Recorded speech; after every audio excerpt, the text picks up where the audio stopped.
experience, but sitting at home in the last meeting, you can hear everything being said pre-meeting. Hear about Chris talking about his weekend and Mark talking about his cars. All right, so we are running. So just FYI.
That's an interesting point, Chris. With the new firm, I just bought the new 4K OWL, the new one.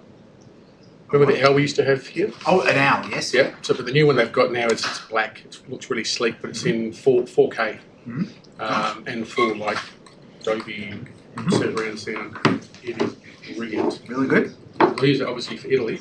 We've got people in the room, and all the different angles, the qualities, and everything else. They're brilliant. How much was it? So the 4K one was $2,300. Really? Much? 2,300. So the standard ones was had on special for $1,499. The 4K was $2,300. Wow.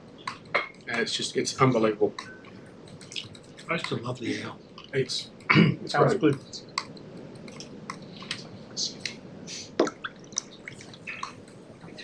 I just like the way that everything's is directional, like the video and the audio. Swings the microphones around, the cameras around. It's awesome. It's like having a virtual director. Yeah, and for rooms like this, you can get two, and you can actually synchronise them.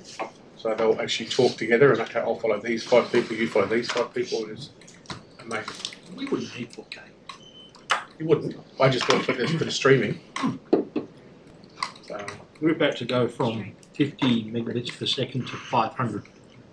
at home, yeah, I average about 800. I'm with Aussie.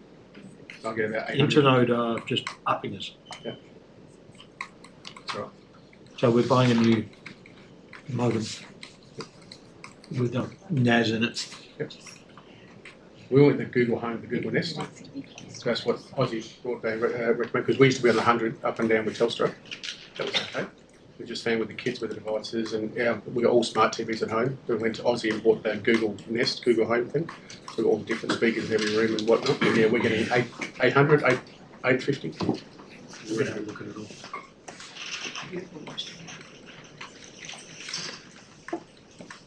But then of course I had to go and buy all new light globes, so I could do the Google Home and voice activation. And We've got rid of all the smart globes that are driving us nuts. Every time the power went off, blink. well, every time our power goes out, they come back on, every light in the house is on. Yeah. Fortunately, I now work for a smart home company, so Oh, do you? fix it with it. Smart home. Smart home and building automation. So we do all automatic gates, roller shutters, blinds, internal blinds, security systems, everything for the smart home. Been there a whole 3 weeks now.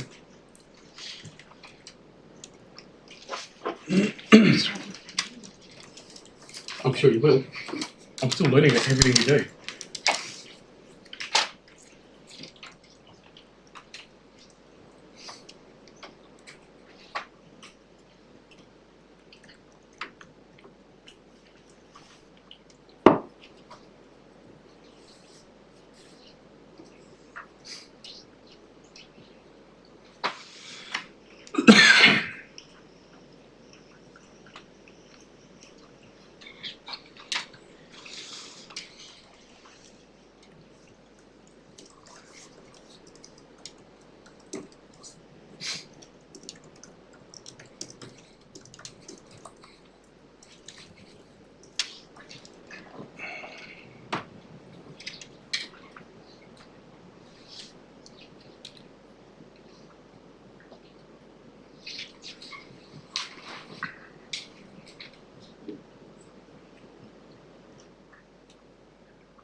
The silence is weird, isn't it? It is. Yeah.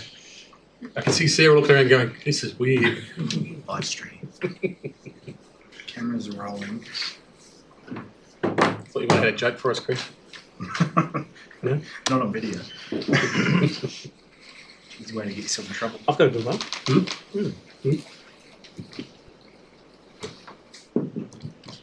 What do you say when the number 7 gets sick? 6, 7. 6, 7. Oh dear. My kids love that joke. That's really bad. Okay, let's ban jokes now. I got a lot out of it. Kind of water. I got kids too, so.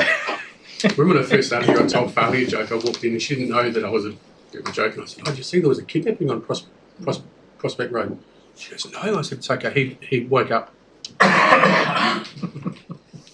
Isn't it 7 o'clock? 6:59. They can get worse. 6, 7, whatever. Yeah. Good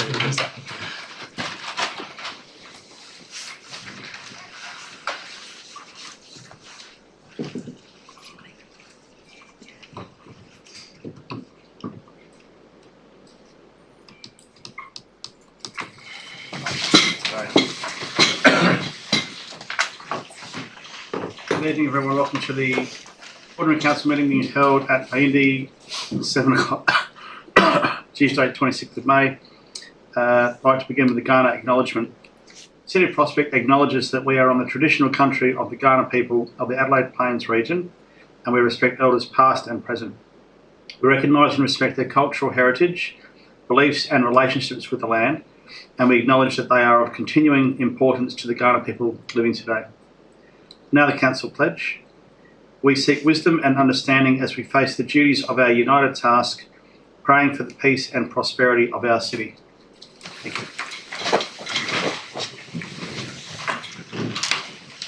Item 2, on leave to Renell. Item 3, apologies, Councillor Christina Barnett and Councillor Tweed Nguyen. Item 4, indication of intention to declare a conflict of interest. Is there anyone intending to declare a conflict of interest? Move on to item 5. Confirmation of minutes is a recommendation on page 3. Do I have a mover? Councillor Nelson, would you like to speak to the motion? No, thank you. Deputy Mayor Nelson, sorry. Do I have a seconder? Councillor Trin Nguyen, would you like to speak to the motion? Councillor Nguyen? Any points that haven't already been raised, which was basically anything? If not, I'll ask the mover if he sees the need to sum up. I don't think so. Well summed. Let's put that to the vote. All those in favour? Against, carried unanimously. Public question time. So we can take up to 5 questions from members of the public. We'll allow up to 3 minutes for each one. If we can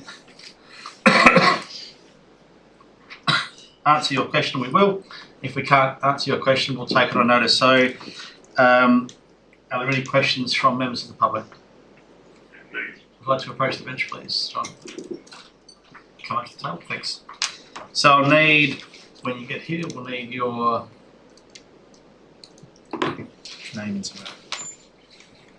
So for the purposes of the minutes, we'll just need your name and suburb, please.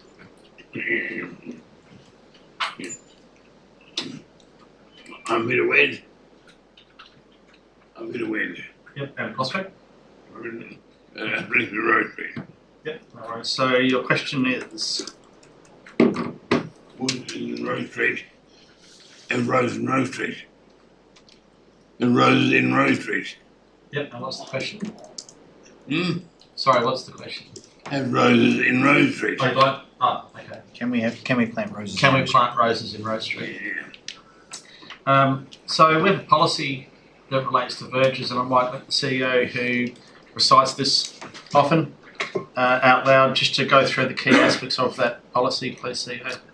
If you don't mind, Mr. Mayor, I might pass that on to the subject matter expert, Mr. Leading, to walk us through Council's verge policy. Mr. Leading. Thanks for the question, Mr. Mayor. Residents on Rose Street may apply to our verge, Council's verge development policy. This can be done through our approach for verge application, and approvals required as part of that limit. We have also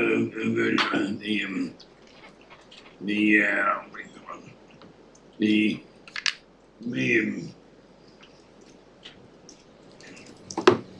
starting Rose Street is 2 areas that have been sold here.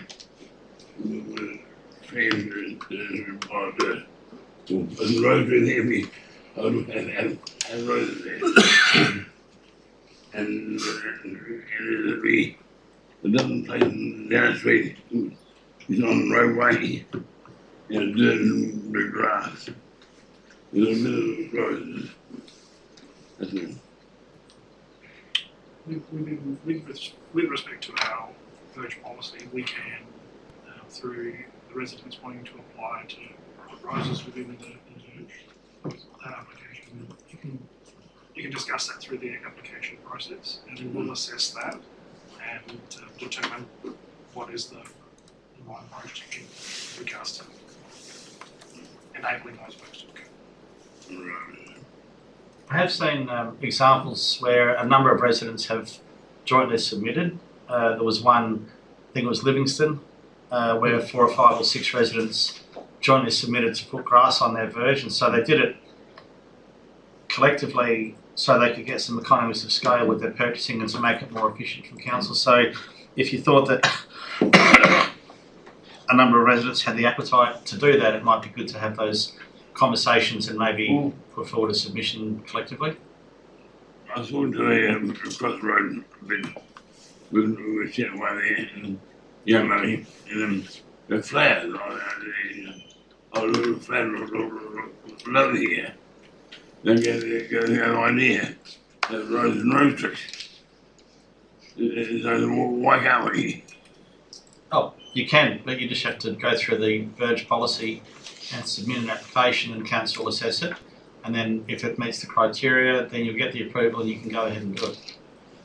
So yeah, there's no barriers, but there's just a policy in place to make it streamlined and repeatable from our point of view. So Yeah, because I was talking to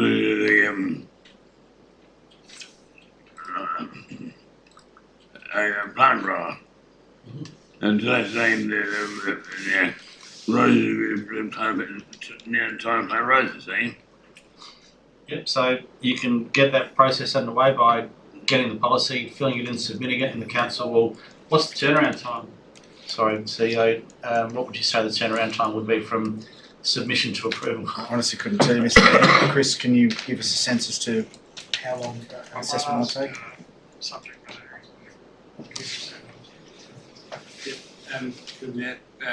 Within a week or two. Excellent. Any further questions? Thank you. Thank you very much. Are there any further questions from members of the public? If not, we'll move on to petitions. There are nil, deputations nil. Questions without notice, there are never nil. Are there any questions without notice? There appear to be nil. Let's move on quickly then. Reports or decision. 10.1 Broadview Tennis Precinct upgrade. Recommendations on page 4. Do I have a mover?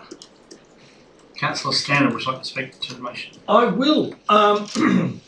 This has been a long time coming and still is a long time coming. It's I can remember, I tell the story every time.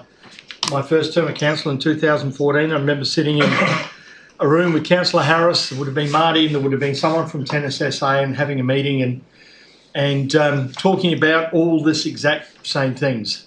So the fact that we now have at least some movement. Movement is good, progress is good in this space, and I say I wholeheartedly put this motion to you. Thank you, Councillor Stanton. Do I have a seconder? Councillor Hollett would like to speak to the motion. Yes, look, it's been a long road, quite complex history to this. The roadblock has been the funding, the scale of the project, both the entire sort of tennis club precinct and the courts are a priority, but at this stage I think it's good that we've arrived to the courts only making that the priority. I mean, we really need to get started somewhere. This has just gone on for too long. It's not going away. We really need to do this, and I think this is one way of doing this. It doesn't put aside the entire precinct of the tennis club. It captures that as well, but we start somewhere, and I think that's really important. And I basically agree with Councillor Standen there, so I support this. Thank you, Yeah. Councillor Holland. Anybody else have anything to add that hasn't already been said? Councillor Backer, Councillor Gregg. Look, it's good that this is coming back to us, and I acknowledge that we've come a long way as far as the evolution of the design. But as far as the figures go, looking up to $11 million as a sort of guesstimate for the whole kind of package, I guess the scope has crept and also the costs have crept, and I think just cognizant that we've got a few projects on at the moment, I'm still keen to look at more advocacy for funding. So at this stage, if you're prepared to take, the Mayor's prepared to take it in parts, I'd be supporting 1 and 4, but I'd be interested to hear other members' thoughts. I've only got 2 parts. It's the recommendation. So 1 is receive a note and supporting advocacy, but none of the others. Is this in the same motion? This is the one I've got. Oh, sorry, Mr. Mayor. Well, that's sorry, it was incomplete. Okay. Oh, That's also incomplete. Just 9 recommendations. Yeah, my apologies, members. We've got an issue with the minutes. I'm sorry. Give us a moment, if you wouldn't mind, members, to sort it out.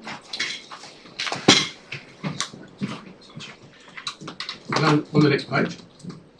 It would be not on mine, no, it's Oops. 1 and 2 is fine. 3 is Right one.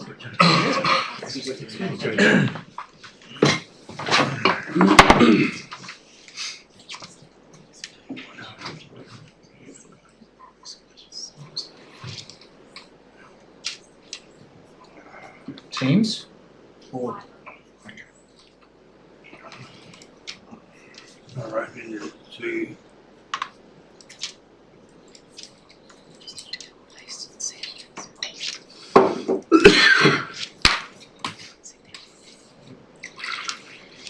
Should come through in a second. You get 5 copies of it.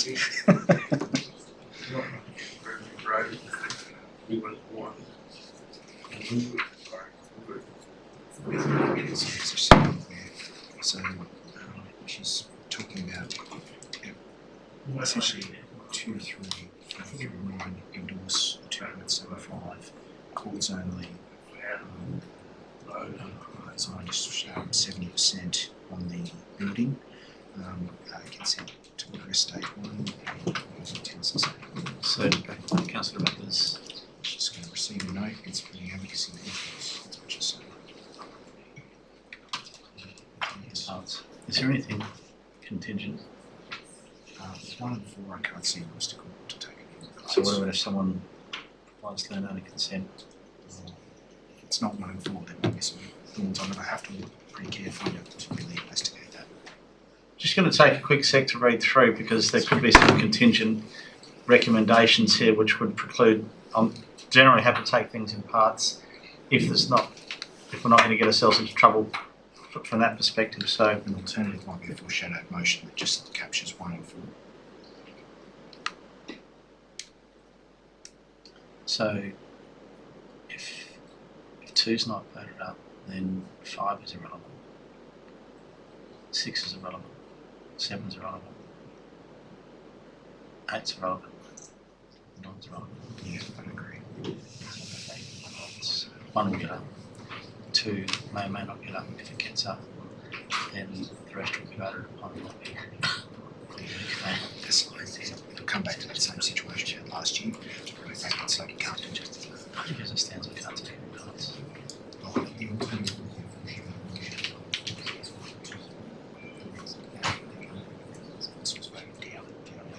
So the foreshadowed motion comes straight after. assuming it's voted down. Yeah? So if there's a no vote, the foreshadow motion then can again be tabled. But unless it is voted down, it's a moot point. So if it's voted up, Then there's no foreshadow. there's no foreshadow motion. If it's voted down collectively, Then the foreshadow motion can be seconded, presumably. council they have to say which was the foreshadow motion. Well, now.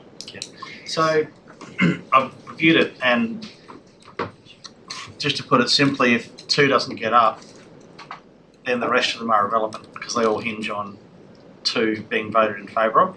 So that could leave us with a strange situation. What the CEO suggested is that you might foreshadow a motion, and we then won't take this in parts. If this gets voted up, then we move on to the next motion. If this gets voted down, then the foreshadowed motion could be parts 1 and 4. So I'm going to go down that path, take the advice of the CEO. So would you like to foreshadow a motion that way? Okay, so I won't take it in parts only because there's contingencies there which would make it super awkward. So any further discussions, Councillor Greg? Thank you, Mayor. At the outset, I agree with Councillor Standen. I think this is long overdue. We were talking earlier about how long ago in our emails we first started having these conversations. It was some time, so it's great to see it here. I've just got a couple of questions. The first one's a process question. So this locks in the budget of 2.75, subject to the allocation in the budget, the 26-27 budget being adopted. So what happens if the budget isn't adopted to include this item? Which would lead me to my second part of that question, is why is this not being considered just as part of the budget? So 2 parts to your question. Yep. So first of all, it is clear that it's stated that it's dependent on budget being approved. So the only other way around that would be for council to have put a plan B forward that said if that component of the budget is not, if the budget, the budget would have to be not adopted at all, then we would have to go back to the drawing board and work out why it wasn't adopted. You're saying your view is it would be cleaner not to be discussing it now and to have it come to us as a budget line item. It's more a process question, so I'll support the motion tonight, all 9 parts. I'll absolutely 100% support it. I think it's a good thing to do. I'm just trying to understand from a process perspective. So if for example, we get to voting on the budget in June, and through that process of hearing community consultation, another process we say, and I wouldn't support this just to put on the table, but if we were to say, actually, no, we need that 2.7 million to do something else, so we're going to take it out. Number one, can we do that because we have a motion of council saying we're going to do it subject to the budget being adopted? It just feels like a messy way of doing it, and so it's just purely a process question. Maybe I might make that point, unless there's an answer the CEO might like to. I'm not sure whether you can comment. Through you, Mr. Mayor, I think I can.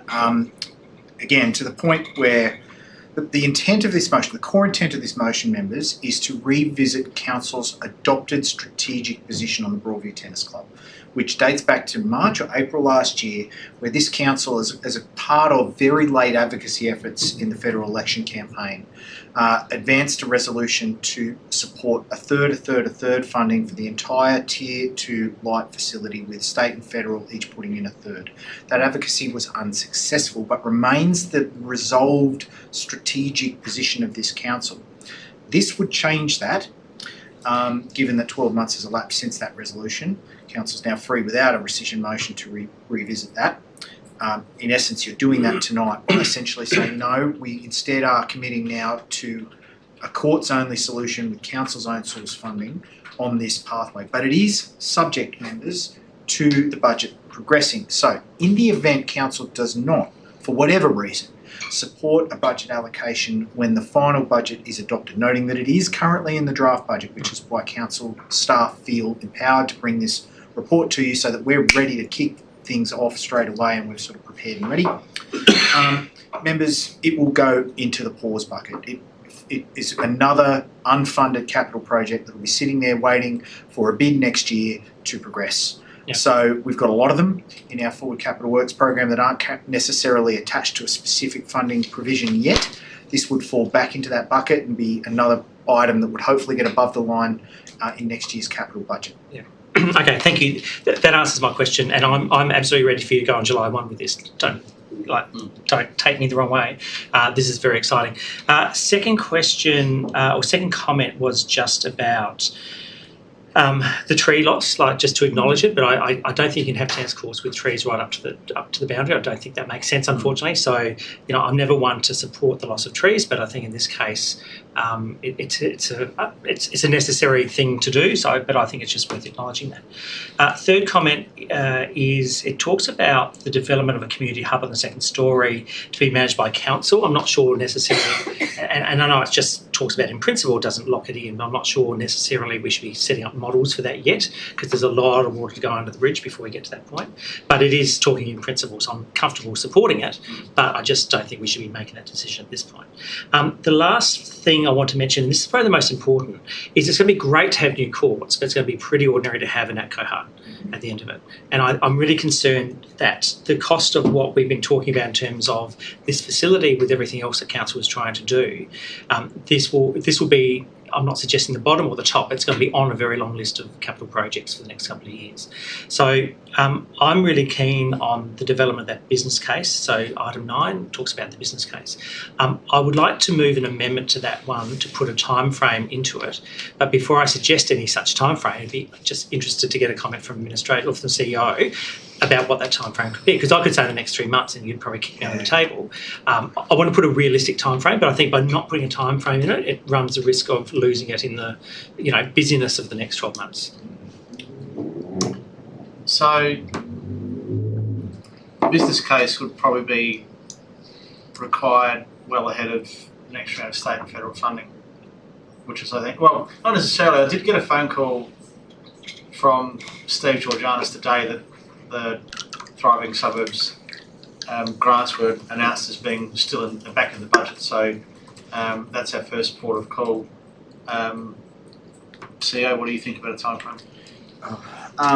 I was going to make some comparative comments before saying I'm reluctant to give one. I might ask the staff for their input as well, but I'll take members back to the Broadview Football Club process. That did start with funding, and the operating model came after the funding commitment, and in fact after the early designs of the building were developed, which wasn't ideal, frankly, and one of the reasons why staff are far more supportive of this type of model, where we front end the operating model and that can inform design as well as advocacy. How long it takes is entirely dependent upon the ultimate complexity of this, which relies heavily on the engagement we get from stakeholders like the Broadview Tennis Club and potentially any other community organisations that might be involved. If this, for example, does end up being some form of multi-use facility or otherwise, we don't know that yet. There's a lot of water to pass under the bridge. It could take some time, and the Broadview Football Club business case took around 12 months to develop, and it still was felt rushed at the time. I'm not saying it's going to take that long with this one, because the Broadview Football Club process was particularly complicated given the need to decant assets from the old building into the new one and other things. How long's a piece of string, I guess is what I'm trying to say. Katie, Chris, anything to add? Through Chair, excuse me. A business case we can have prepared within the next 6 to 12 months in terms of what that Tier 2 light facility would look like and what would be considered from a community perspective.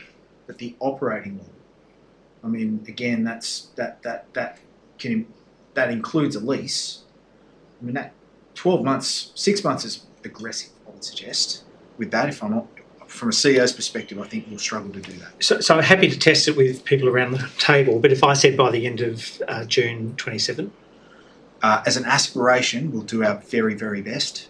It's possible.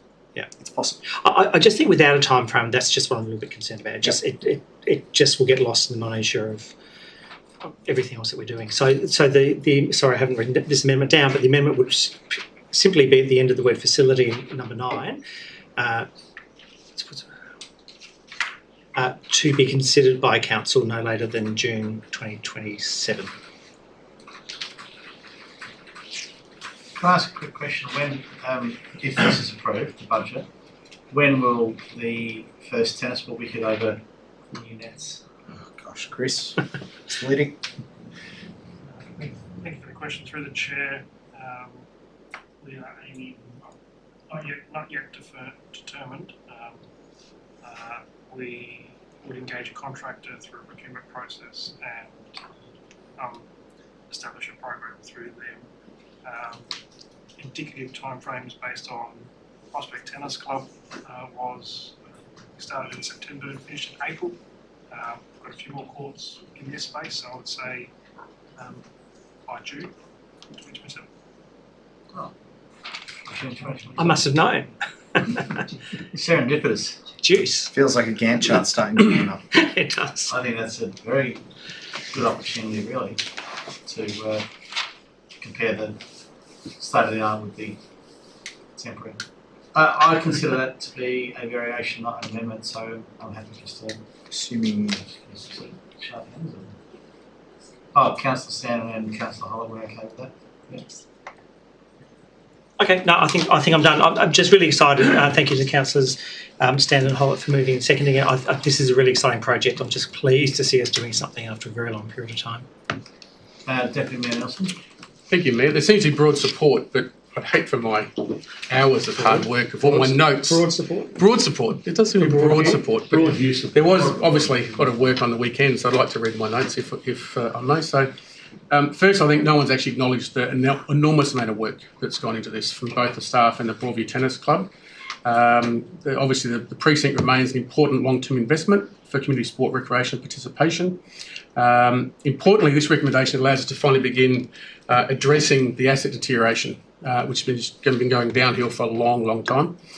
Safety issues already exist across the courts due to tree root damage, structural movement and surface cracking. Point that Councillor Greet raised, while acknowledge approving a project allocation prior to formally adopting the annual business plan and budget is somewhat unorthodox, I do understand the reasoning behind wanting to provide the certainty and maintain momentum on a project the community has been discussing for many, many years. This stage delivery model is practical and financially responsible. It allows us to make a start while continuing advocacy for the broader Tier 2 light facility. I also think it's important to recognise the reality that delaying the project in pursuit of uncertain grant funding could easily result in further delays, further cost escalations and continued deterioration, much like we're seeing on the current assets like we're seeing now on Prospect Oval. I support the approach of ensuring that Stage 1 works remain valuable and functional across of when Stage 2 may occur, because that is an important financial and strategic consideration for the council. There's a few more things in there, but ultimately I think we've covered most things with others, so for that reason I'm going to support the motion. Thank you, Deputy Mayor. Anything else? From the Chair, I'll absolutely be continuing advocacy. I think with the change of representation at state government level, there might be a bit of renewed interest in the project at federal level as well. So we will be pushing hard to help them understand what a great opportunity this is to support a great organisation. Councillor Stanton, would you like to sum up? I will. Thank you for the general support around the chamber this evening. I will say this, to reiterate what Deputy Mayor Nelson said about the Broadview Tennis Club and their commitment and their investment in time, and not only that, their investment in coming up with solutions. When all hope seemed lost, they'd come up with another solution, another solution, another solution. And I think it's just dogged determination that we've got to this point here. It's the best way forward that we've got, which is to do it in stages. And someone mentioned the ATCO hut. I think the ATCO hut will be fine if they're looking at all these brand new courts. It won't be there forever. They'll have the facility of which we've seen the design for will be fantastic. We'll get there. But the courts are the first step and the first stage that need to be so they can play the game that they love, which is tennis, and make it a Tier 2 facility that then can attract more interest and more games. Two little things that I have from the community and residents, and there might be, I might just vicariously pass them on to the tennis club at the moment. There's a gate, apparently a heritage gate that is there at the moment that people would love to see retained in the design. And also residents enjoy a little path that goes between the Croquet Club and the current courts as a way out onto Colin Grove Avenue.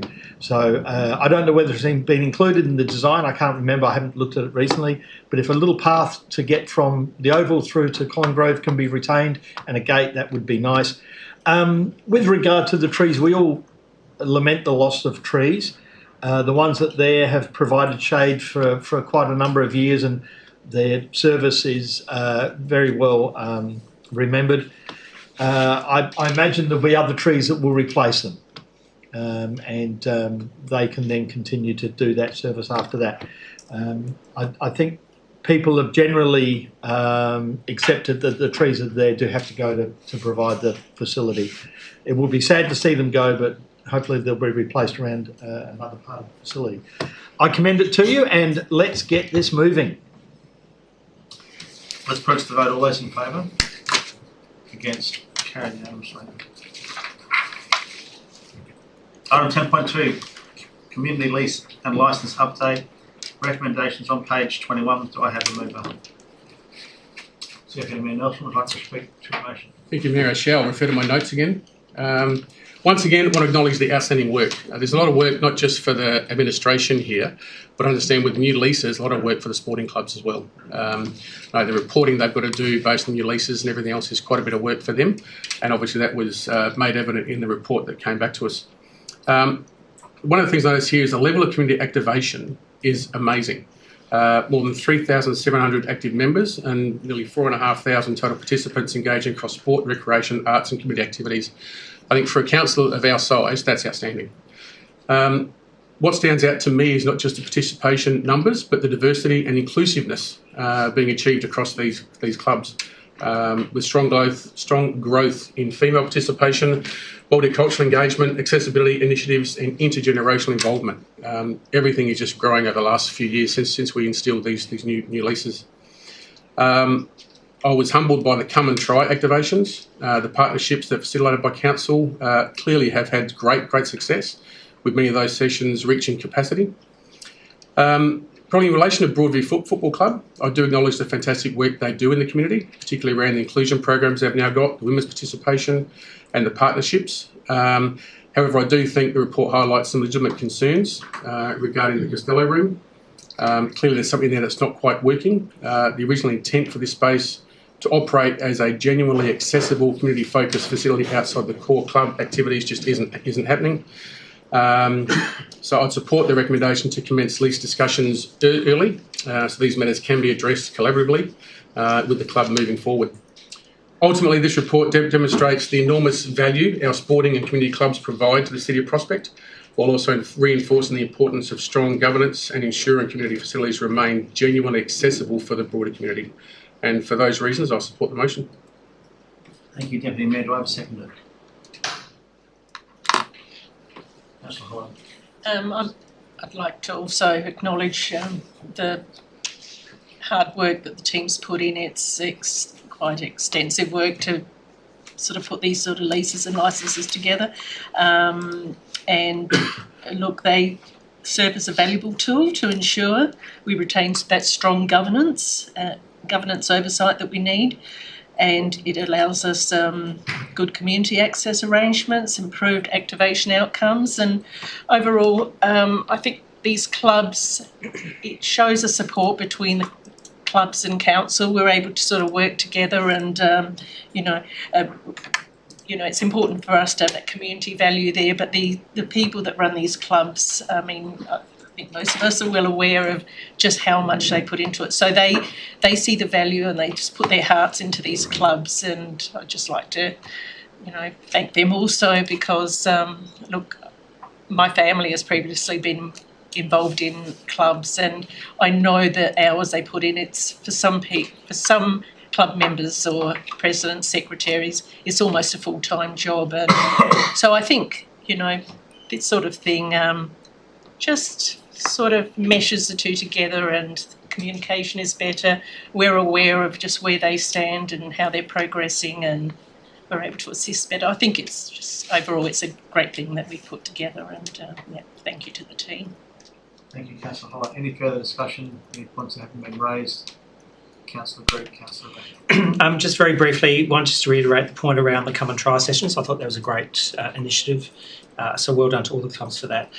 Second is just in relation, and I was just trying to find, I can't find it again quickly, but I think there was a comment in there about some of the clubs struggling with some of the reporting obligations. I'm just wondering what we're going to do for next round to try and ease that burden, or whether we just say actually that's what it is and we'll work with you to make sure we get the information we need. So that was obviously a bit of an impediment for some of the maybe smaller clubs or less matured clubs in terms of their record keeping. I don't know, but yeah, a question about what we could do to help next time round. I've had my own thoughts on that. The team might also. I've suggested before it'd be valuable to get representatives together to talk about these things, because they're mostly not in competition, and most of them would think that if they've nailed it, there's no harm in sharing the IP they've put together to help make it possible. So it maybe simply sharing a set of spreadsheets or some sort of documentation would make it easier. I don't think the clubs would be opposed to coming together. I think that they would actually feel quite collegiate if they had that opportunity once a year to come together and talk about the highs and the lows and what you're doing that's not working and what you're doing that is working. So that would be my suggestion. But CEO. Look, I'm aware that we had these conversations at length when we prepared the policy, and there was a real effort and desire from staff at the time to balance the information needed to support good decision making from a community value standpoint against the burden on the clubs. I know the staff have fed back to me that the clubs are getting better at this and more used to it. And I think with that, I'll hand over to Ms. Ferronio to sort of explain her experience and thoughts on that. Through the Mayor, thank you for the question. We do, yes, we do understand that some of the clubs are finding this reporting a little bit cumbersome. The ones that probably haven't maybe got their record keeping quite as sophisticated as other clubs are the ones that maybe struggle a bit more. We have, this year we did change the format of the reporting to just a Word document, and that was on the feedback that we received the first year. And that seems to have supported some clubs just to write their notes in the format that we've provided. Some have provided a format of reporting that was not on our template, and that's okay as long as we can find that information. However, that does of course make it a little bit more cumbersome from our end, but we're happy to work with the clubs. We'll continue, we're aware of it, we'll continue to work with them, seek feedback, and hopefully we can land on something that works better for the clubs and for us. So yeah, it's something that we'll just continually improve. It's only the second year, so I expect that we'll continue to refine it over the next few years. Thank you, and I think that's a really good approach from council to be, somewhat flexible and work with the clubs and have that openness. So thank you for doing that. The last thing I was just going to say is there's lots of really rich content in here. It'd be great to get it out with it through our. I'm not sure we may have already done this. I don't think we have, but through whether it's social media or the news or the magazine or some other way, because I think there's just some really great little community stories here. That'll probably give you a bit of content for the next couple of months. Thanks, Thank you, Councillor Drake. Councillor Beck. Not to reiterate what's already been said, but great report, and it is a journey. So, I mean, the reason we're on this journey is we want to optimise the spend from either state government grants or our ratepayers on our facilities. So, I think this particular building is a really good success that it's used morning, noon and night, and it's used by lots of different people for lots of different things. So if you had to do a heat map, you can see it's used all the time. We've got meeting rooms. This is not a dedicated space. It gets changed around. And that's a smart way of building facilities and using council facilities. And I think our most recent build in Broadview was, I guess, a demonstration of what was possible. But I don't know if we've kind of landed on the success, and I draw everyone's attention, I think it's to page 26, when they're talking about the usage of the Costello rooms remains effectively nil, nearly 3 years into the agreement term. Now, that's not necessarily to do with the club or the model or whatever, but just maybe just to inform elected members in the community, what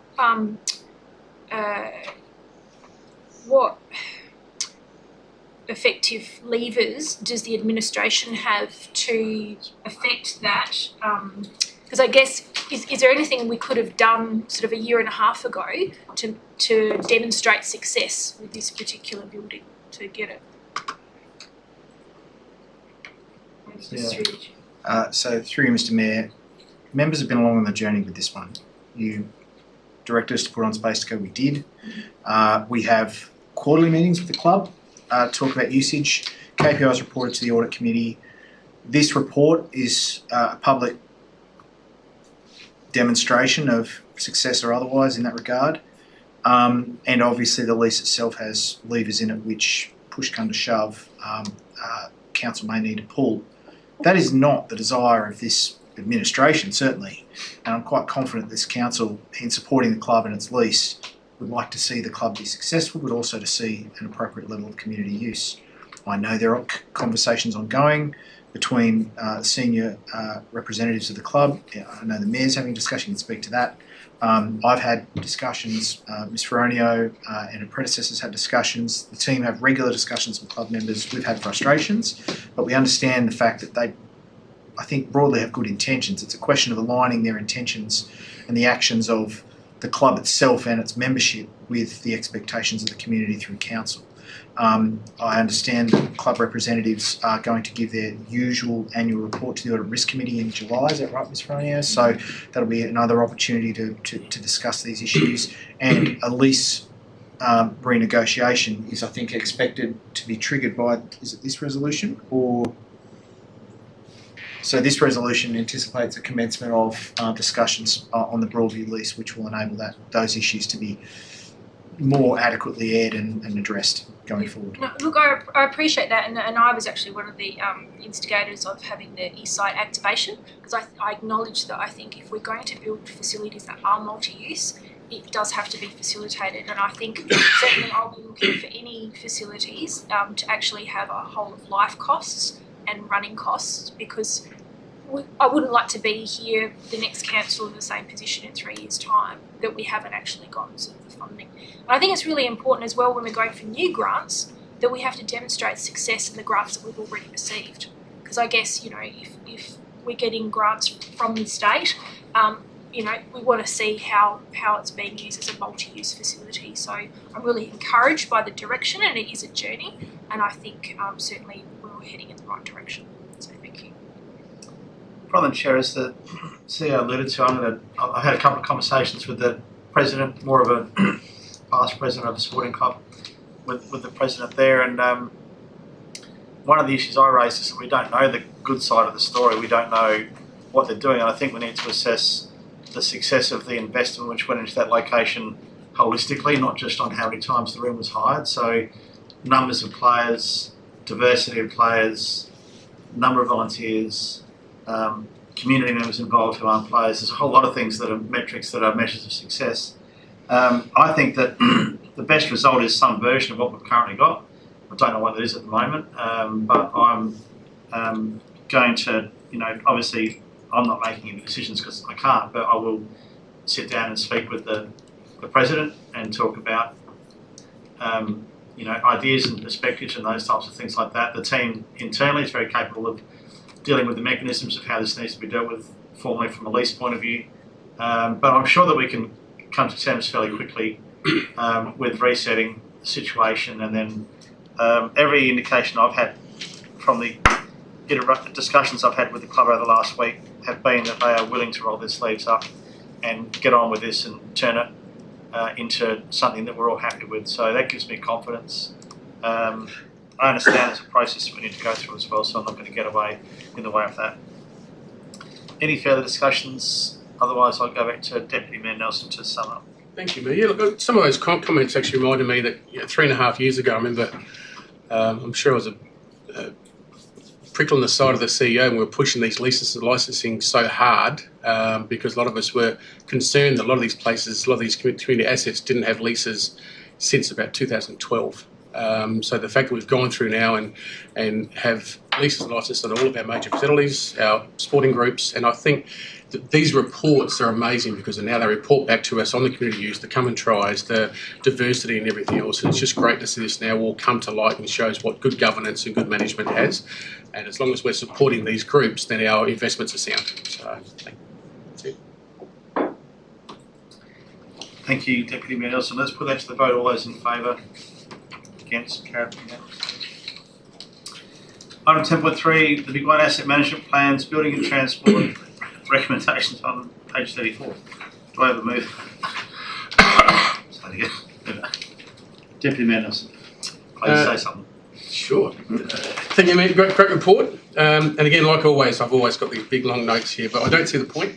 I could go on and on about the individual points, but this is simply a report to go out for community consultation. I won't waste any more time and just sort of say the report's very in depth. It's a very good report, and I support it being released for consultation. Thank you. Do I have a second? Councillor Stanton, would you like to speak to the motion? No, good, thanks. Any further discussion, any points that haven't been raised? If not, as the Deputy Mayor said, this is for consultation. So, Deputy Mayor, unless you see the need to sum up, I'll put it to the vote. Consider it summed. All those in favour? All those against? Carried down. Schools, Precinct, Safety, Community Reference Group, page 191. So we need to put a couple of names there before we move this recommendation. Vote on it. We have had a nomination from Councillor Barnett for one of the positions. Are there any other nominations for these positions? Councillor Howitt? Any other nominations? At the moment, we don't have to put it to the magic hat of some description. Have we got a magic hat ready to go? No, we don't actually have one. Right, so not that we need to avoid the magic hat, but if there's no other nominations, then we can fill in Councillor Barnett and Councillor Howitt.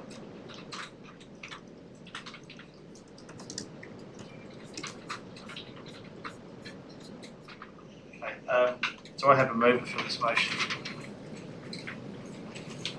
Deputy Mayor Nelson. Sure. Yeah, look, the round table that we had, what was it, back in February? That was it was amazing to see the amount of people that were there from SAPOL, from DIT, from local government, from state government, and every local school. So I think this is a fantastic use of resources, and I think Councillor Howitt didn't not nominate. I likely would have nominated myself, but it's a fantastic cause, and I think we can do a lot to look at the safety around schools. And very happy to be represented on that by Christina and Lillian. Thank you, Deputy Mayor Nelson. Do I have a second? Councillor Group, would you like to speak to the motion? Yes, thank you, Mayor. I agree with the Deputy Mayor's comments on this. I guess I just had a couple of quick questions. On the top of page 192, there's a statement there to say to manage the resource impact generated by the addition of the CRG, it's the CEO's intention to dedicate one Tuesday per month during the next term of council for the running of these working groups. I just don't quite understand what that's trying to say. That others may, and I just don't, but could maybe I ask the CEO to explain that? Certainly. So through the Mayor, one of the things we've noticed is obviously we've had an increasing number through the last 4 years, certainly this term of council, of reference groups. Bandy Kumunga's relatively new, Disability Access and Inclusion's relatively new. This is another one. On top of that, we had remaining groups already of CWPAR, PAN, and help me out, there are others, Katie.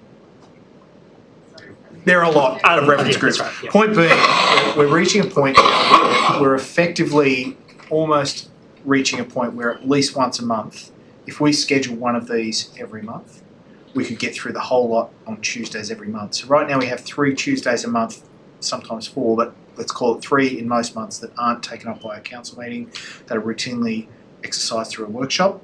In terms of planning this, rather than bringing Mondays, Wednesdays and Thursdays into the equation, our desire is to try and schedule these reference groups across single Tuesdays every month and split them up through the year so that we can keep members contact time to Tuesday evenings where possible. It might not be possible, but that's what we're going to try and do. It's a scheduling issue on our end to try and manage your time effectively. What may impact there is the number of workshops we can deliver or the number of workshops we have to deliver on any given night. We're going to try and plan that in the next term in order to enable us to have essentially 2 workshops a month and 1 reference group a month plus a council meeting. And hopefully that will be possible, we'll see. So I noticed that's not part of the recommendations because I presume it's administrative. It's a scheduling thing for information more than anything. But I would, and look, this will be for the new council to deal with, but I would if the intent is to reduce workshops by one a month for all elected members, but the other two being loaded up a bit more, so instead of finishing at a reasonable hour, we finish at maybe an unreasonable hour. I mean, the council would have to make some decisions about whether that suits or not. The other issue is if you're an elected member that's not a member of any of the work groups, that means you have Tuesday nights off, or that Tuesday night off. One a month. One a month, yes. So, look, for me, it's a future problem and may not be any of ours around the table, but I just think it's probably something that the future council would need to look at, because I would rather be here 3 Tuesdays a month doing less hours each Tuesday night than I would be being here 2 Tuesdays a month for workshops and being here for much longer. But I understand from a staffing perspective that there's other sensitivities with that. So all that being said, really I think it's a great initiative. 2 other quick questions. One was just in relation to obviously this is really focused on consultation. I want to try and understand, maybe it's a question for the Mayor or the CEO, in terms of the intent of the group, in terms of getting stuff done. So, it's great to talk about. I think that the experience we had here a couple of months ago was really good. But what's the opportunity for that group to actually say, we need a Wombat crossing there, we need a speed bump there, to actually get something done, as opposed to just talking about it? Yeah, it's a good point. I kind of raised something similar this morning with regards to the longevity of this, and I personally would see it as something which goes for 12 months, because by then we should have workshopped and canvassed sufficiently to come up with recommendations that can be fed back into the machine here. So it's not time bound. It does mention as part of recommendation 3, after the first 12 months, I would actually like to see that tightened up to say that this is stood up for a year, because we've seen what happens when these things just go on. So I think there's some tidying up to do with the process overall, and how do we state what the outcomes are? We can't say that we want these recommendations, but I think it would be reasonable to expect a set of recommendations for each precinct that we're reviewing, and then the job's done from the group's point of view.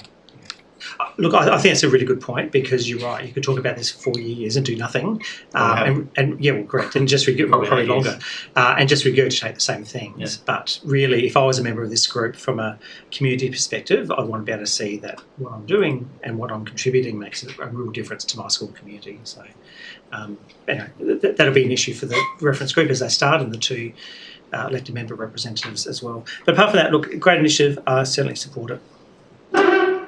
Any further discussion? Councillor Nelson, would you like to sum up? No need. Sorry, Deputy Mayor Nelson. 5 points every time I get that wrong. I'll be rich now. You don't know how much a point's worth. It's actually worth a bit. Not much. $5 each. No brown paper bags. Let's try that from the record. Let's put us to vote. All those in favour? Against? Carried unanimously. 10.5 Events Policy and Events Sponsorship Fund. Recommendation on page 203, noting that we have another component to the recommendation, which is fairly standard these days, that authorises the CEO to make minor administrative amendments to the events policy. Do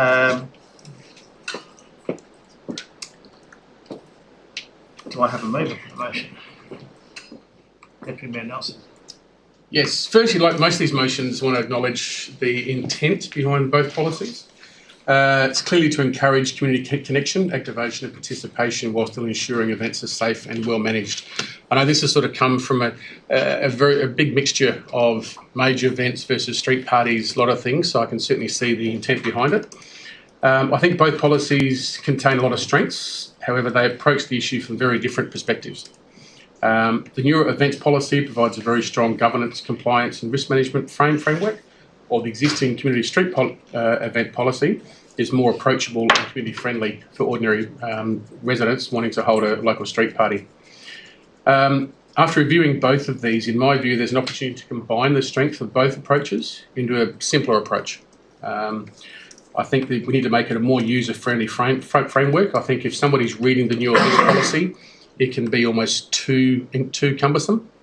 One of the biggest challenges for residents is simply understanding whether what they're planning actually requires a formal event application. and that's with talking to a few members around the community. A couple of recommendations here. I'm glad we've got point 5 there. Is I think as council we should consider a very clear tiered system that distinguishes between a simple community gathering, a small community event, and a larger event requiring more detailed assessment. Also think there's a real opportunity to develop a plain English kind of how to hold an event card that can start with a simple checklist. Might have a flow chart, some timelines, and some examples of what approvals may or may not be required. We need to make it easier, otherwise people just aren't going to want to hold events here. Importantly, we don't want residents discouraged from activating our parks, reserves and streets because the process appears too difficult or too bureaucratic. The goal should always be safe and well-managed events with the least possible administrative burden for the community.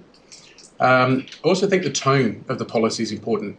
Residents should feel the council is working with them collaboratively and there to support them, not to make things harder or simply trying to over-regulate them. Overall, I think the strategic direction is actually very, very strong, but there is an opportunity to further simplify the process. Ultimately, successful policies are not just compliant and well-governed, they're also easy for ordinary residents to understand. So having said that, I do support the direction of the policies and I will support the motion, but would highly recommend administrative continue to refine the framework and with supporting material to improve the community usability and accessibility. Thank you, Deputy Mayor Nelson. Do I have a seconder to this motion? Councillor Stanton. Yeah, this is one of the core things that we do for our community is get them activated and interested in and doing their own events. For every event that they do, we couldn't do the same thing for 10 times the amount of money. I mean, we've found that with the Christmas in Prospect. I mean, I've said this before, that whatever it costs the organiser of that, we couldn't do it for 10 times. So every time that we get someone to activate an event, it effectively is money back into the council that we can do with elsewhere. As someone who's had the Christmas party, the festive streets it used to be called, as someone who's had those for multiple years, I found last year's was the documentation changed and it was a little bit more laborious to get through, and so a little bit of feedback. And I don't know whether do we do any sort of feedback forms from the people who do the events to say, did you find it easy? Could we do anything better? Is there any way that we could, fish a price a little bit more? Anything that makes it easier. And I knew the council process, and I know, how to fill these forms out, and I still found it quite tricky to get through. And I do worry that people get halfway through and go, this is too hard, we'll just have a barbie around the house.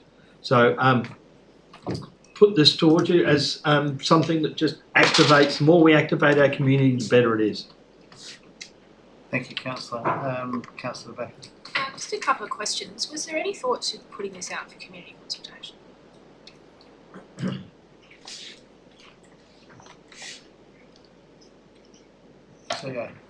Through the Mayor, it's open to members to do so. My understanding is that essentially the desire was to model this on something that's already worked, that has a relatively narrow band of stakeholders, most of whom were either a part of that or wanted to be a part of it and couldn't be.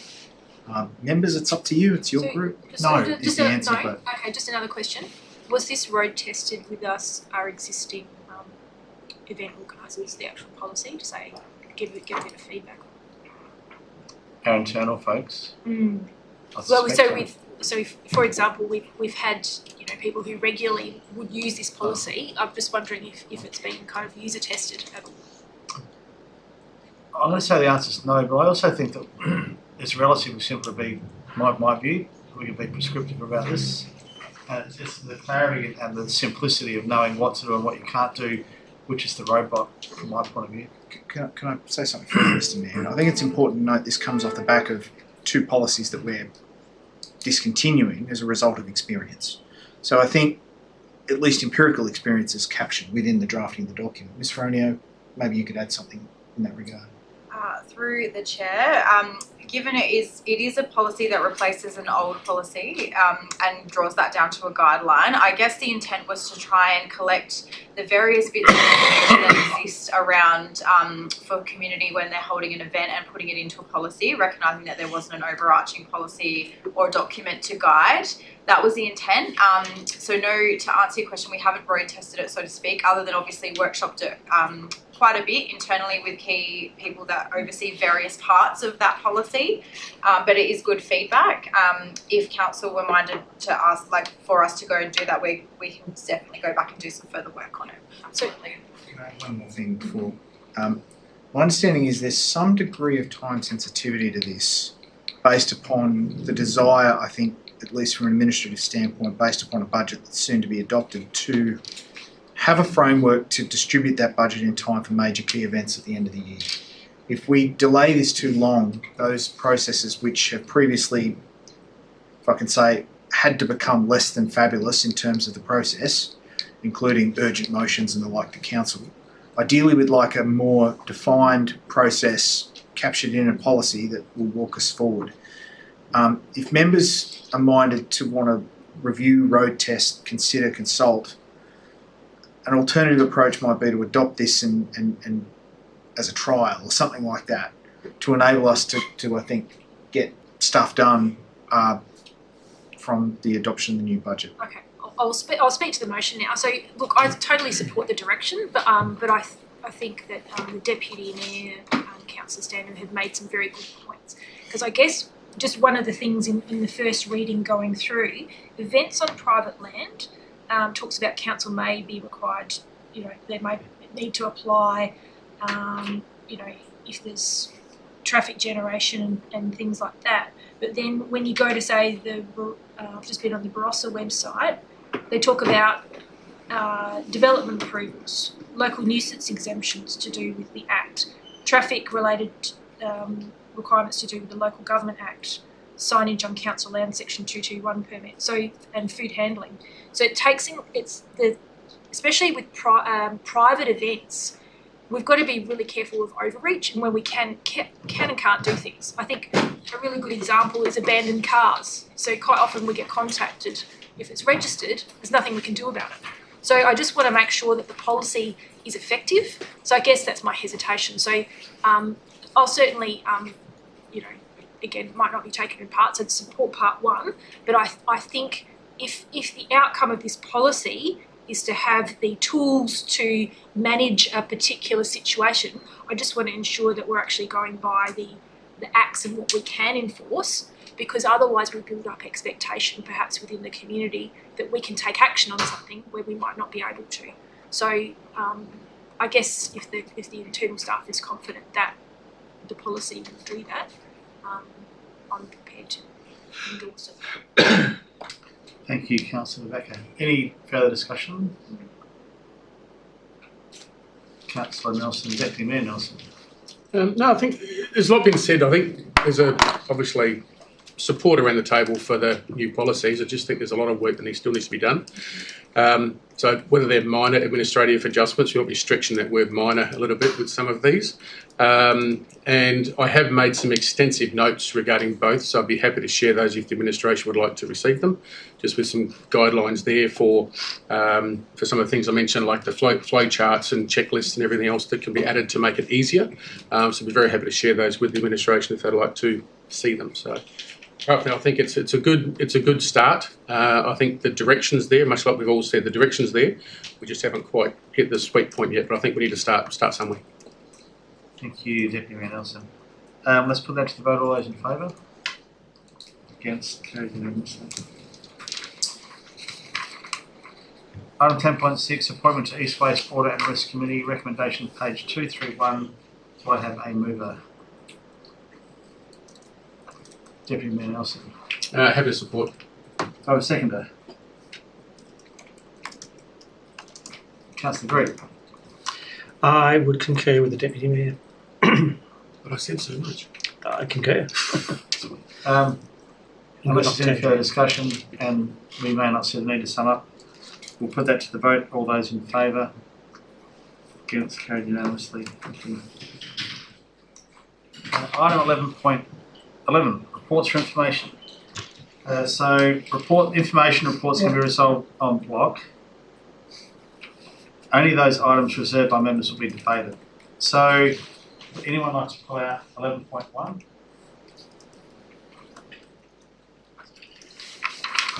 I'll pull out 11.2, 11.3,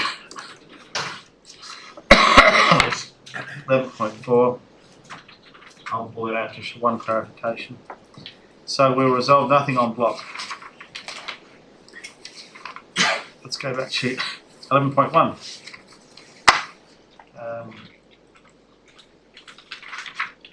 Placeholder land revocation decision. Councillor Backer, I think you pulled that one up. Yeah, it was just a quick question in regards to ministerial advice. It doesn't specify what ministerial advice. Have we received any advice to date from the minister? So we met with the minister, and the minister has now been briefed, and we haven't received any questions from the new minister. We obviously received questions from the previous minister for local government, but we haven't received any new questions. We've been in touch with the minister's office to see whether there are any questions, and the response so far is that there are no questions. Where the CEO spent some time last week talking with. Yes, through you, Mr. Mayor. No discussions with the minister, but I have had discussions with my opposite member of the Office of Local Government. Those discussions on the revocation side suggest that the Office of Local Government has a degree of comfort based upon experience with Victor Harbour in the past couple of years, who are undertaking a revocation process themselves, with council progressing a request for proposal process prior to a revocation decision being made. The reason that's relevant to the revocation decision itself is because, of course, part of the push from council's perspective to progress the revocation decision is so we can commence an RFP. The Office of Local Government's view is that's not necessarily something we should be too concerned about, because in fact the RFP process itself might provide input to the revocation decision that they might find useful. That's something I was planning to discuss more with the next report that was going to come before council, but that's the nature of the advice we've had lately. To the Mayor's point, we've had no decision, and we are unaware of any additional questions that they have. Verbal questions that were raised by the Office of Local Government Acting CEO with me last week that led to this discussion I've just explained were around my understanding of what the land ownership situation within the PLP might look like at the end of this process. And obviously, as we've discussed, it's very difficult to explain what that will look like ahead of a commercial process that might define an ownership model at the end of that process, which again is something we would expect to come out of the RFP process. And that led to this chicken and egg discussion around whether you do the RFP or revocation first, with the Office of Local Government suggesting that an RFP is possible to do prior to revocation based on the Victor Harbour precedent.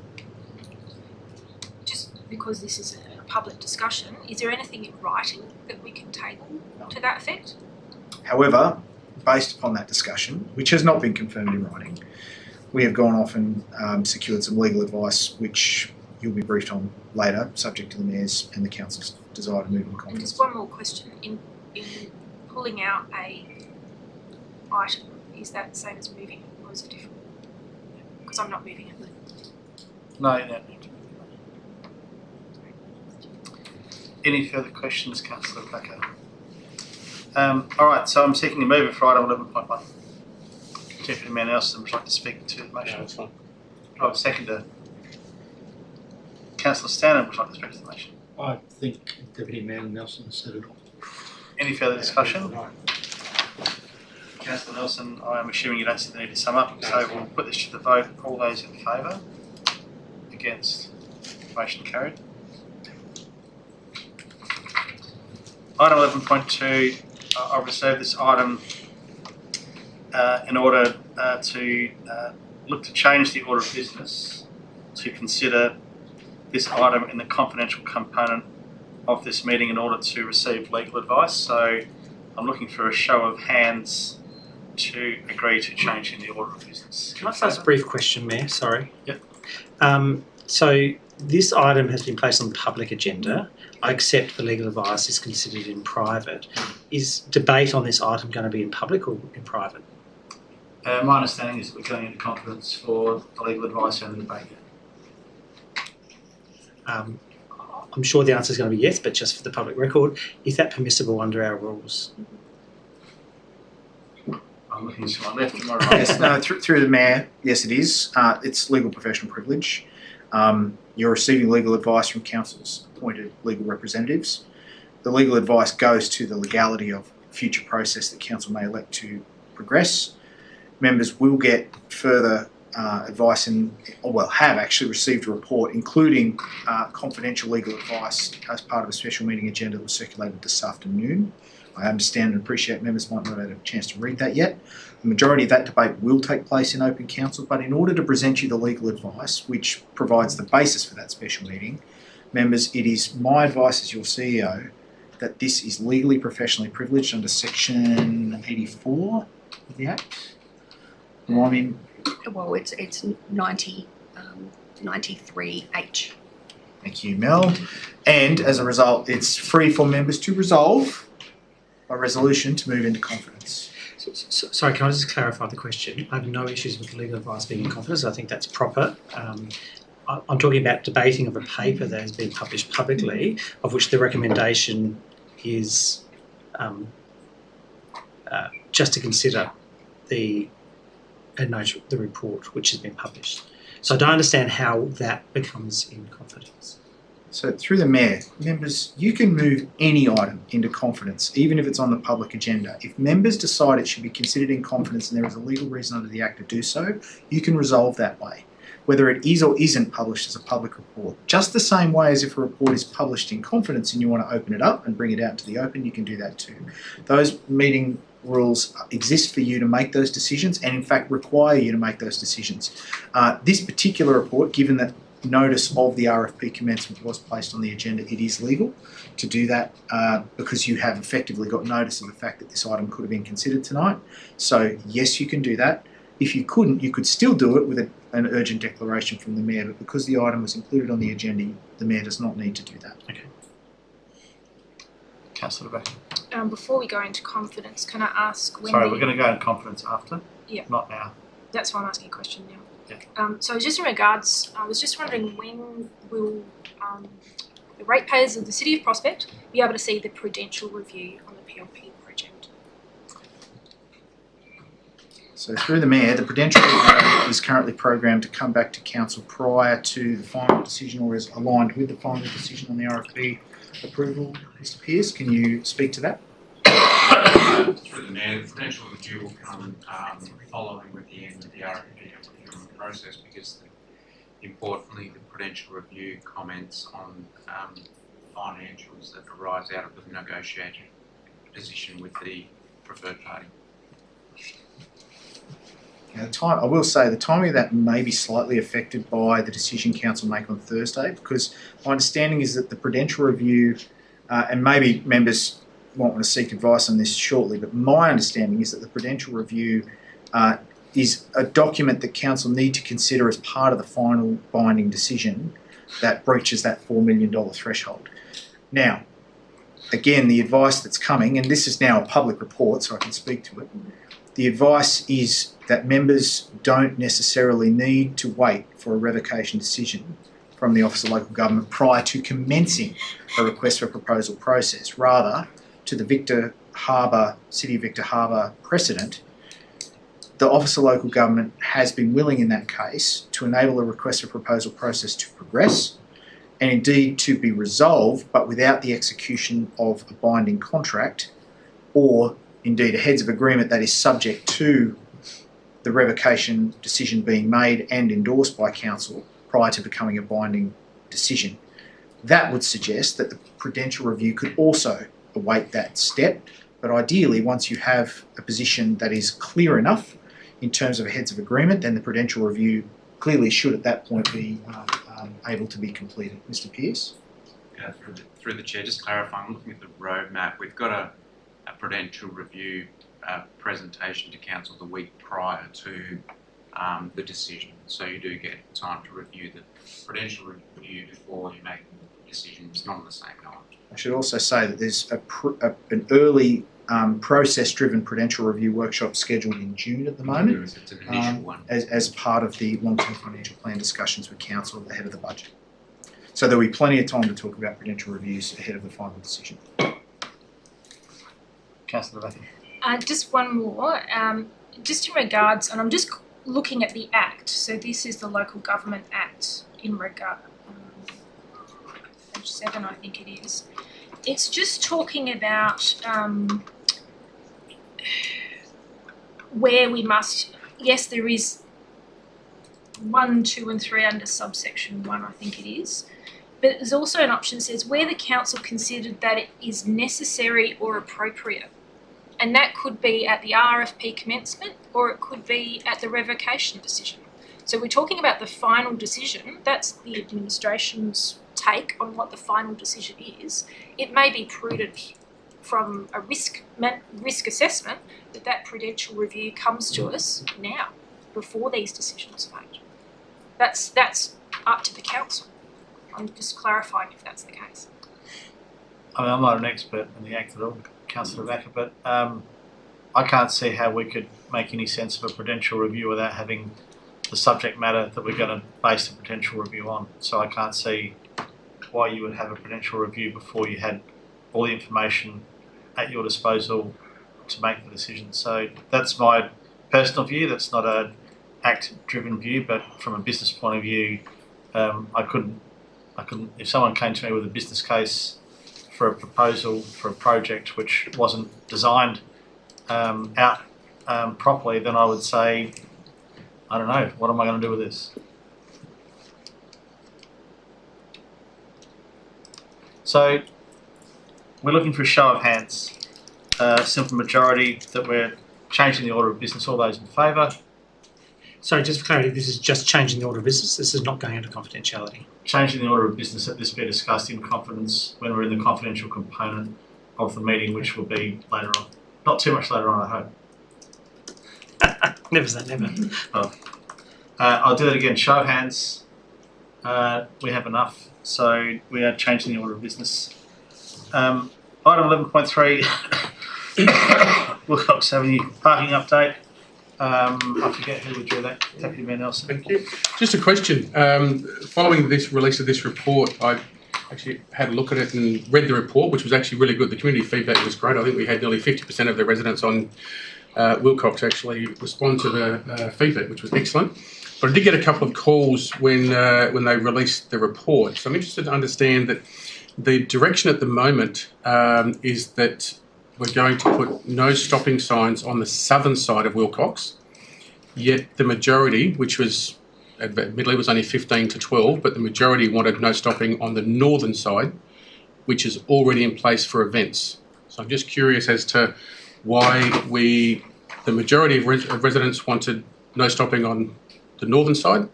It's already no stopping sign on the events. And I understand that there are a few more parks available on the northern side than the southern side. Just curious as to why we're going against the community feedback when we had such a overwhelming, huge number of responses, more than half of the residents, while we're going against community feedback. Mr. Leedy, can you speak to that? You have answered the question, sorry, through the chair, through the mayor, you have answered the question within your response there. The number of parking spaces between driveways is greater on the northern side. Yes, the feedback was 15 support on the northern side, 12 on the southern. But we also wanted to strike the balance between two-way traffic and additional parking within the village heart. So that was the reasons behind providing the additional parking on that northern side. Okay. Thank you. So I'm looking for a mover for item 11.3, Councillor Sandon. So moved by Deputy Nelson. So you moved it? So that was a question. So moved, seconded?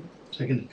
I will speak to it. I have a couple of friends who live on Wilcox, and this has got overwhelming support of the people who live on Wilcox. I also asked the question when I saw the feedback that yes, it went against the majority respondents from the southern side to the northern side. As far as I understand, through the chair, the signs are already up on Wilcox, and that's already been implemented. So, and there is support for what's been done there. So, we've done a good thing. Thank you, Councillor Stan. Any further discussion? Councillor Green. Look, I agree. In fact, I drove down that road tonight deliberately to see, and it is a different driving experience, I must admit, with having one side of the road with no parking. Of course, it does go against the advice that we were given many years ago. Some might remember around the table that you never vacate one side of the road because it becomes a racetrack. So it'd be interesting to see what happens from a speed perspective over time, whether that increases speed along Wilcox, because it doesn't allow for people who have to navigate either side of the road. You can just sort of go down, perhaps at a bigger speed, but that might have been thinking years ago. Maybe that thinking has changed, but I think it's a good outcome to at least trial it and see what the feedback is from the community. I just was trying to, I was reading through the data. I just wanted to understand question 2, introduction of time limited parking. So am I right in reading that 7 residents wanted no time limits and 6 wanted a 2-hour time limit? Am I reading the data correctly? Misleading. That's correct. Yes. That's right. Okay. It's So quite a diverse response for the time limited parking, which is why we had gone through it. okay, thank you. That answers my second question. I was just curious because it's line ball 7-6-6-7. I mean, you know. Is that the only reason you brought it up? No, actually, was I just thought of it as I was looking at it actually. That's a fine. No, well, 6, 7, so 21 which point of order? Section C. I withdraw. So yeah, look, okay, that does answer my question because I thought it was fairly close. The other question, the other comment I was just going to point out in the commentary, I'm going to find it now, was someone who was a renter in the Wilcox apartments who talks about they both have a car but they only have one car park in the apartments. And I think this, and I thought their description is really good, that they both go to work in different directions, they have sporting commitments in different areas, they both require a car. And it kind of challenges this notion that we've had, and council and planners have had, I don't think planners in the room at the moment, I think Scott's here, but planners at large have talked about if you're near a train line, you're near a bus line, you don't need 2 parks for an apartment because, people catch public transport and they'll do other things. I think, one comment doesn't negate that, of course, but it is a really good example about people moving into apartments, which might be a 1-bed apartment, but they might be a domestic couple, are going to have 2 cars, and those 2 cars are going to be parked somewhere, one in the complex, one on the road. So I think that's just a learning that we should take into our planning settings going forward. I know it's easier said than done, but I just thought that was a really good point to understand.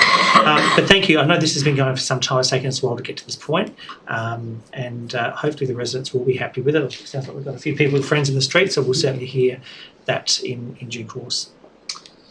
Thank you, Councillor Green. Just one from me. I wonder, when we make a change like this, do we do any post-change analysis of the impact of this? So, for example, do we put one of those speeding signs up there, monitoring people's speed? Do we look at any impacts on neighbouring? How do we know that what we've done is successful? Is it simply because we don't have the concerns raised by the residents anymore, or do we do any other assessment of the impact? Well, through you, Mr. Mayor, we do reasonably regular traffic counts around the city. Mr. Leedy, Mr. Wellington. Happy to answer that, Matt. Please. We will do traffic counts in probably 6 to 12 months to see what the difference is down the street, which also tracks the speed as well. Yeah. And then we'll look at the data around crashes to see if there's a change there as well. Thanks. Sorry, Mayor, can I ask a quick question? You're about to sum up in a minute, so you can do it Sure. if you want. Sure.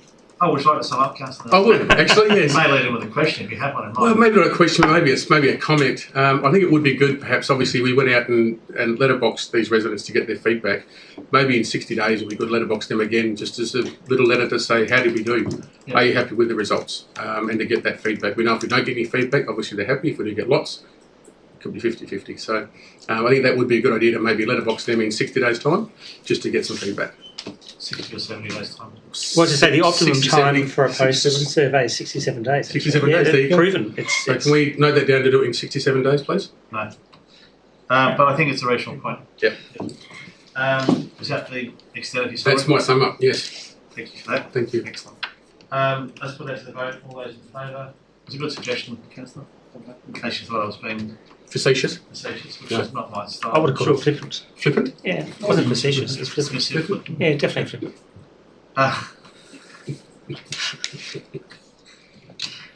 It's getting late. It's really not. It's It's not. I just pulled this one out because I didn't go to Rotary School. I did meet with the Deputy Mayor, so that was one thing missing, well, two things missing. One thing missing and one thing that shouldn't have been in there. Is there any questions on anything else I did to represent our fair city over last month? No? Wait till you see my Mayor's activity report for next month. You'll be very impressed with a couple of things in particular. I'll move that. Do I have a seconder? Deputy Mayor Nelson. All those in favour? Carried unanimously. Item 12, general business. Thank you to Councillor Backer and Deputy Mayor Nelson for your report and/or briefing. There are no motions on notice. There are no questions with notice. 12.4, urgent motions without notice. There's one from Councillor Backer, and I've determined that it is urgent enough to be considered urgent. Urgent sounds like an extreme word, but if that's the word we use, then I'll seek leave of the meeting to take that urgent motion. That's a show of hands. Thank you, everybody. So the motion is up on the screen. I'll read it out for the election. So move that instruct administration provide a public update regarding the status of 69 to 73 Prospect Road civil works and public realm upgrade project on Council's website and via social media. Point 2, instruct a mail out to be sent to all owners and tenants of the 69 to 73 Prospect Road Prospect with an update of the project status, and that the council contact details and the council contact for the project, and instruct that these items be completed within 10 business days of this resolution. So, would you like to speak to the motion, Councillor? No, it's pretty self-explanatory. Is there a seconder for the motion? Deputy Mayor Nelson, would you like to speak to the motion? Just very briefly, this is probably about 6 days too late after it made all the Facebook social medias on 5.2 the other day. There's a long thread with about 60 comments on it now, but yes, to get something on the record, I think would be advantageous. Thank you. Any further discussion, Councillor I Stanley? have a question. Does this sort of cut across anything that's commercial in confidence? I think it wouldn't include anything. I think it would simply be the status of where we're at overall. We haven't made any commercial decisions, so and we wouldn't compare relative costs that we've seen at this point in time. Okay, that's just That's a question, yeah. Councillor Back, would you like to sum up? Well, I think it's just good to keep our community informed. Yep, I think that's quite rational. All those in favour? Against? Carried unanimously. 12.5, late reports there are nil. We'll now move into the confidential items. So there's a recommendation to move into confidence. Do I have a mover?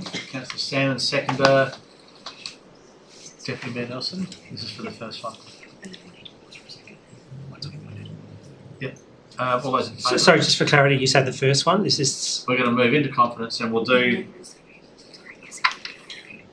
This is for the RFP. Right, not for the agenda. We're on the agenda at 13.1. We're doing 11.2 now. Okay, thank you. I'm just trying to help the CEO. Yeah, sorry, I was really He's about to leave. So all those in favour, that was a vote in favour of going into confidence. It may not have been unanimous, but it was I think Councillor Stan was the second and Councillor Nelson moved it.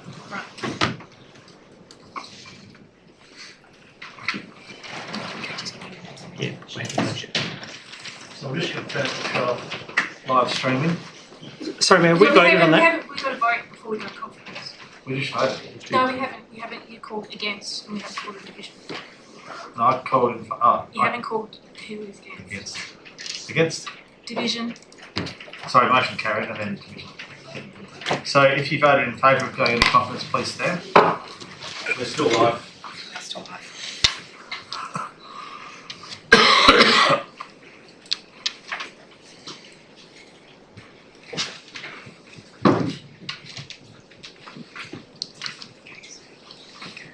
So motion's carried, and now we're ending streaming.